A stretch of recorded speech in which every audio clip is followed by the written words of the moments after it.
Hi,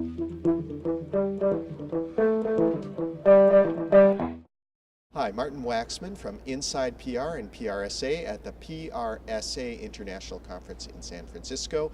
And it is my pleasure to be talking with Roy Reid from Consensus Communications Partner. Good morning, how are you?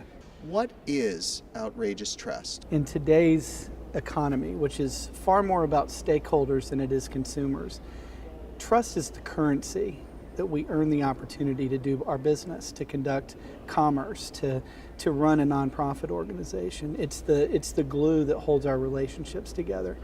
And I call it outrageous because it cuts against the grain a little bit. I want to be provocative and help people understand that it's not good enough to have average trust.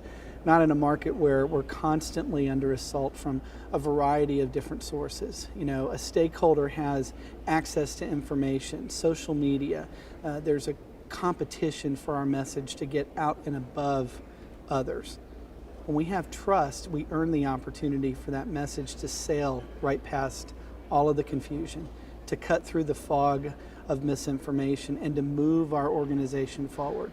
And if I could encourage leaders, particularly leaders in our industry of public relations, to be the advocates of that kind of outrageous behavior can change cultures, and cultures can change communities. How does an organization know if they have outrageous trust or even a minor amount of trust? I love it when people ask questions about looking to see where the condition of trust lies. It lies in the same measure that executive management looks at for any organization. What's our employee retention rate like?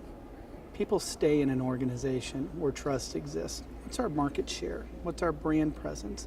All of these indicators that we look at a macro level to ask what the situation is around us are the same questions that indicate whether or not we've earned the trust. How long do we keep clients and customers?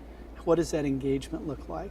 What's the situation with our employees, and how do they feel about the place that they work day in and day out? So we have the questions.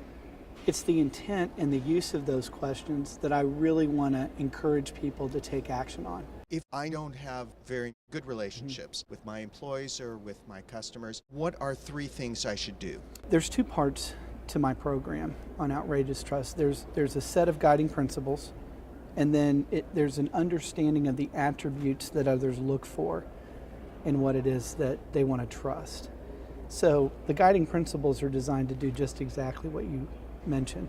And the first one, the most important one that anyone can do, is to take responsibility for the relationship. Not just be there, but engage in that relationship. And when you start to ask people questions about how much they're truly engaged in it and have they really taken responsibility for it, it changes the conversation.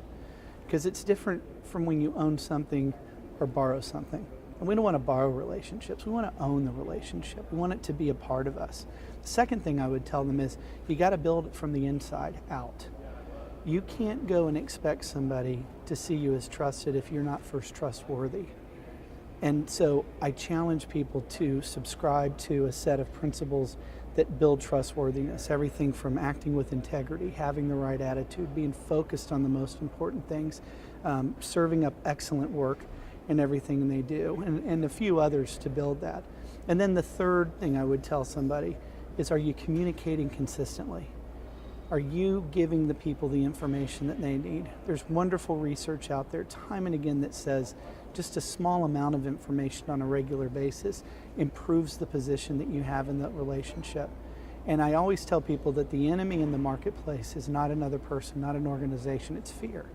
And fear fills the vacuum where information's unavailable. That's really, really great advice. Thanks a lot, Roy. Thank you, Martin.